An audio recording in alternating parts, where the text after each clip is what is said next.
Hey, it's me, April Spectrum, and I'm aware that the light quality is very bad, but I have it flipped this way so I can see if I run out of time on my camera. Anyways, trigger warning, today's video is about sexual violence. I chose this topic because of all the stuff in the news about Trump, and also because it's something I've lived through. And I mostly want to talk about how to live through it. Because statistically speaking, it's going to happen to you or someone you know. And maybe both. The current statistic is 1 in 5. That number is likely going to go up. My experience was drug-assisted sexual assault. I had my drink roofied by a guy that I trusted. He was very close friends with my roommate. He was moderately close friends with me. And I don't remember everything that happened, and I didn't remember it for about 4 months after it happened. So as you can imagine, no evidence, no use talking to the cops. Although I did report it, and I got asked to rate my drunkenness. I wasn't drunk, I was roofied. And also what I was wearing. And also if he would remember things the way I did, and if maybe my memory was just faulty. So that happened, but I did report it, and I do believe that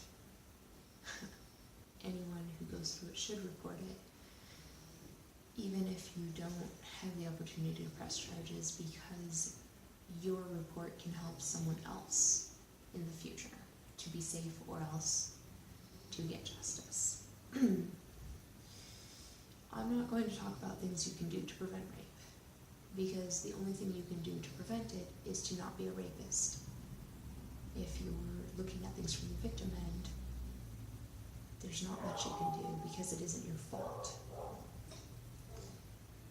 But I do want to talk about what can be done to survive it, and if I have time, what can be done to prevent rapists from growing up to do these things. For a long time I struggled with self-esteem afterwards. I couldn't look myself in the mirror because I felt like I was trash. I was the thing that somebody threw away. And I had trouble eating. I couldn't taste food because I was very depressed, but I also just, what was the point? And there's a lot of things that you're going to go through, and I strongly recommend, if you've been sexually assaulted or even just sexually harassed or sexually abused, to go to therapy for it, because they can help a lot and you need the help, even if you don't think you can. And there's no shame in that.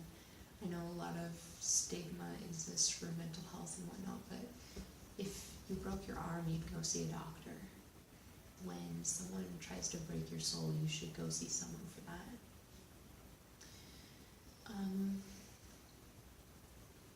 It helped a lot having a dog. In a way, I mean, she would pick up on my nervousness and be nervous all the time and have panics and bark and stuff, and that made it worse, but having something safe to hold on to, and if you're not someone for pets, get yourself a big freaking stuffed animal. Being able to talk about it anonymously helped. Going online, places like Reddit and Twitter helped a lot. Being able to acknowledge that the time someone tried to sexually assault me, tried to rape me, was not the first time I'd been sexually abused or taken advantage of. Confrontation. I talked a lot with my therapist about confronting the guy who did it and the gal who helped him do it. And he would always ask, what are you hoping to get from this? Which is a really good question to ask, because you can't win against them. But it helped me a lot. I ran into him at a bank, and he tried to be friendly with me, and I was like, no, I couldn't do it. So I was just like, ignore. And he was like, what, you're not going to say hi? And I said to him, you know, I remember a thing you did that you didn't think I would remember. And he shut up so fast, you know, and I left it at that, which I really shouldn't have, because one of the bank guys was like, ooh, burn, you know, and just kind of, and I kind of wish I'd said to the guy, oh, he roofied me and tried to rape me. But I didn't say it, and I'm not gonna, you know, dwell on it and go back now, but it helps to, even if you're just practicing it in your mind, stand up. And it helps to find other battles to fight against, because when you go through a trauma, your brain tries to recreate it so you can be the winner. And when you can't do that actually, it helps to be able to pretend it. Video games or martial arts can help. But for me, I would run trolling for a while. I would go on the internet and I'd find people to disagree with, and I'd pick a fight with them, and I'd argue with them and bitch at them for a while, and then I'd get tired of it and log off. And it helped. It sounds really asinine and immature, and maybe it is, but it helped to be able to fight, and not so much to win as to not lose. I started wearing really ugly clothes, and I cut off all my hair. As you can see, I have no hair. I actually used to have really pretty hair, and I have a wig that is very similar. I didn't have bangs, but I'll show you since I'm thinking of it. This is about, you can't really see it at all. This is about how long my hair was. And a lot of people complimented me for having pretty hair, and so I cut it off because I didn't want to be pretty, which I want to be pretty now, but I started doing odd things with makeup. I'd do crazy eyeliner or black lipstick, and I went through a phase where I didn't wear any for about a year. And being able to dyeing my hair bright colors, things like that, it helped me to sort of reinvent who I was after, because I had changed, you know, you're not the same person after you go through that.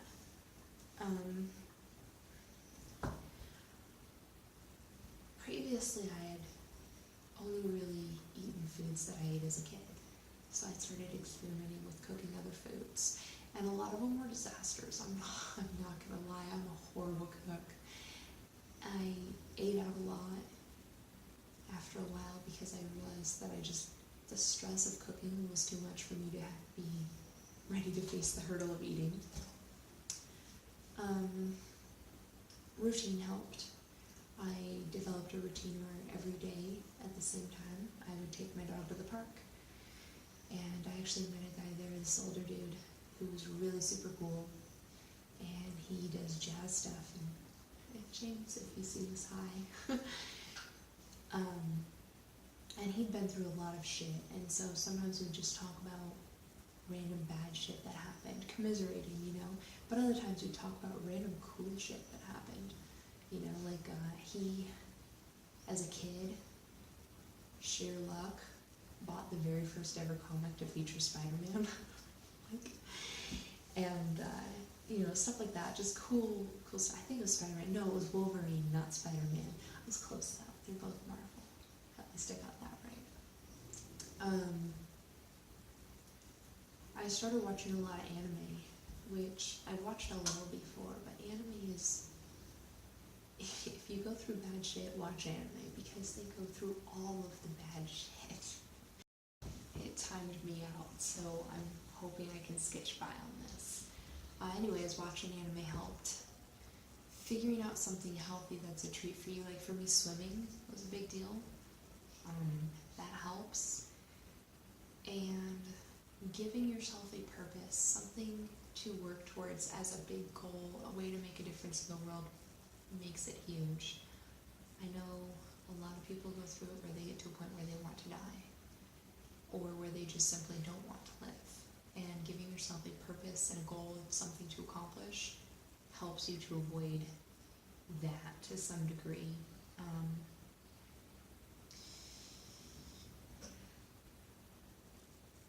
That was really the majority of what I did. And I started journaling it, and I I don't do writing journals. When I write stuff by hand, it feels really fakey to me. So I started doing these comics, and I have them up on Imgur under the same name, April Spectrum. And I would just, a memory would pop in my head, and I'd do a comic about it. And my original thought was like, oh, these will be funny, cutesy little adventures that I have because of my autism. You know, I didn't even realize what I was doing really at first. And I think the first one I drew, although not the first one I posted, was about a zoo experience from when I was a kid. And as I started doing this, I started seeing more and more things that led up to it.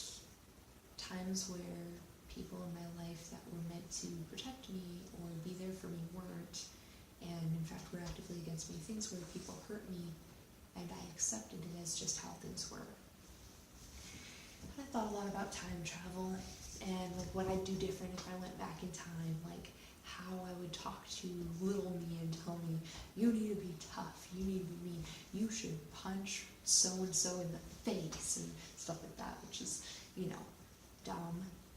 And I thought about it and I thought, you know, if I could only give younger me one piece of advice, I would walk up to me and I'd say, listen up, you little bitch.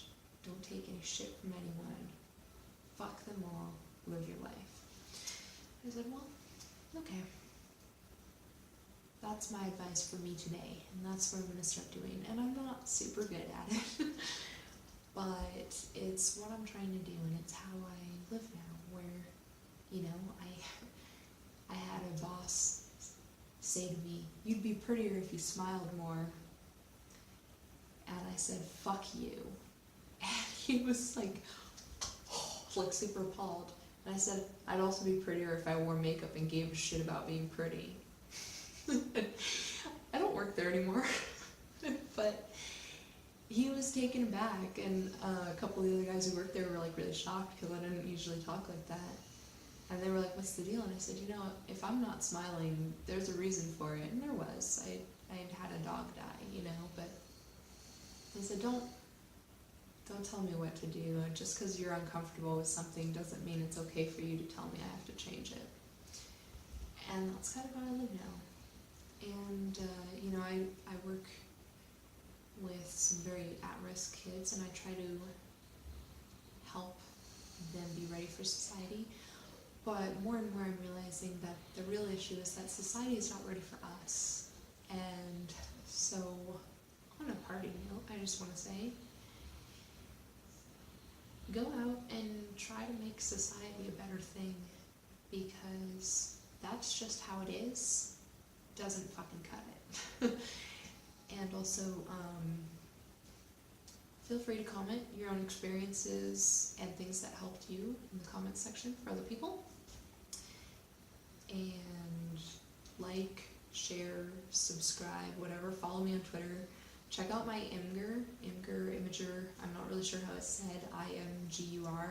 It's under April Spectrum. I labeled them Autism Comic or Comics by Anatomy. I also have some koi pond drawings, which are really cool if you want to print those out for free and color them in. Just have a blast. All of those are real plants that exist. Yeah. Anyways, I look forward to hearing from you guys, because I know a lot of you are out there, and you're not alone, and you shouldn't have to feel like you are.